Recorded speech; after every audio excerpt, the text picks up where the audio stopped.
Well, you mentioned your Chiefs, and when you say the score 17-9, you don't really think that's a game that Patrick Mahomes was a part of because that's a pretty low offensive scoring.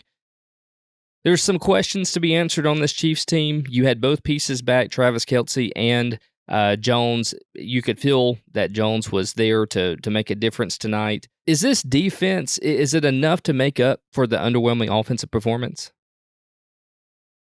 I think they are. I really do. I think this Chiefs defense is a special unit this season. I think you've got a bunch of those young players really stepping up. Trent McDuffie is an awesome corner. I mean, he has made so many plays already this season. And George Karlaftis, the edge rusher they drafted a year ago, he has finally started to make his presence felt a little bit more. I'm not saying he's maybe where some people would want him to be, but he definitely got involved in that game. Obviously, having Chris Jones back was crucial. He made multiple big plays in that game, sacks, batted balls. He got the Jaguars off the field multiple times. I'm worried about the offense. I really am. And it's not even just the wide receivers not catching balls or the lack of talent at wide receiver. It's really not even that as much as it is the game plan or scheme, or it just seems like they're not prepared.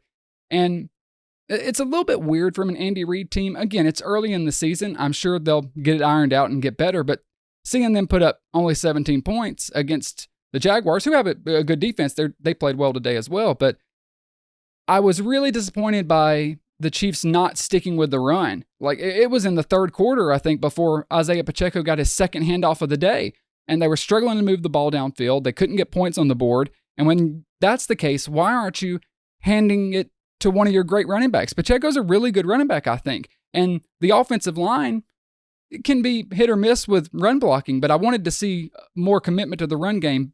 With that said, though, the defense is so good, and even if the offense continues to have these struggles, the defense is going to keep them in a lot of games. They only gave up 14 offensive points to the Lions last week, and now 9 points to Trevor Lawrence and the Jaguars. That's really, really impressive, man. They only gave up 197 yards passing, 74 yards rushing. A really statement win for the Chiefs defense, even though a lot of people are going to look at this game as a negative.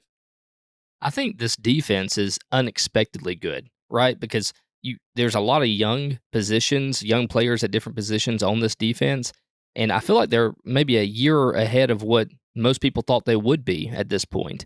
Chris Jones signed a 1-year deal, correct? Yes. Well, he didn't extend. They agreed to this last year of his contract, but correct. Right. This is his last year. But no long-term situation, right?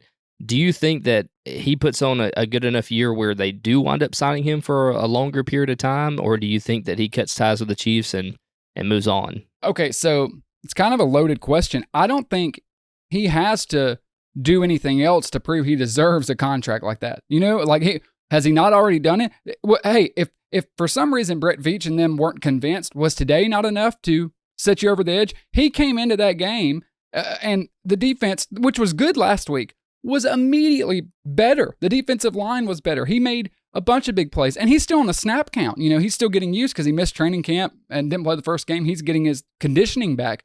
Chris Jones is the best defensive tackle in the league right now, but you could maybe say Aaron Donald's still above him, but he's right there.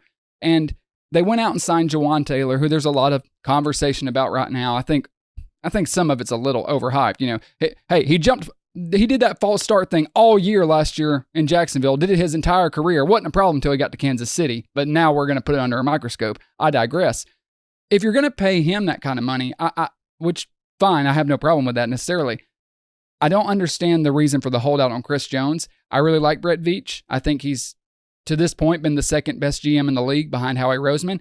I think his drafting last season led to the Super Bowl. All the young guys he drafted, it hit on a bunch of rookies. It has worked out well. The back and forth with Chris Jones, if the sources that have come out are correct, what he's asking for is a lot, but I would give it to him. He's worth it. He makes a difference. And the way this season is going, it looks like the Chiefs are going to rely on this defense to win football games, which is very weird. Even though Mahomes put up like almost 300 yards, I think, it's just they struggle to move the ball. They struggle to get an identity offensively. They struggle to get in a rhythm. And the defense right now is the Chiefs' identity, and Chris Jones is a crucial part of that. Yeah, and what's also surprising is that the Jags managed to not score a touchdown, and yet Kansas City turned the ball over 3-1. So they had 3 turnovers, Yep. 2 lost fumbles, and 1 interception.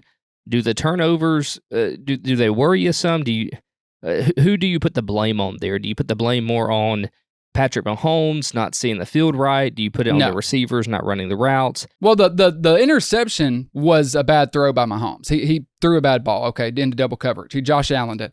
That's fine.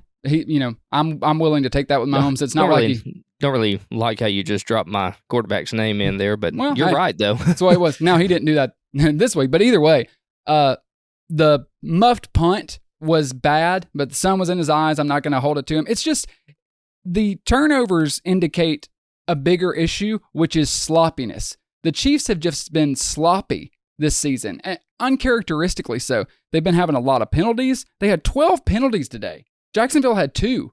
And then you had the 3 turnovers. They couldn't get a rhythm offensively. That's got to be cleaned up. A lot of people are going to talk about the receivers, talk about only scoring 17 points. The big issue with the Chiefs right now is just sloppy football, as we've seen from a lot of NFL teams. Okay, that's kind of like common nowadays because they don't play in the preseason like they used to. It's sloppy football, but if they didn't have this defense, it would be more of a concern. This is without a doubt the best defense of Mahomes' career in Kansas City. So I do feel really confident in this defensive unit taking us a long way. And I truly think that the offense is just going to get better. They're not going to stay like this all season. I do want to see more of a commitment to running the football, though. For your sake, I hope you're correct.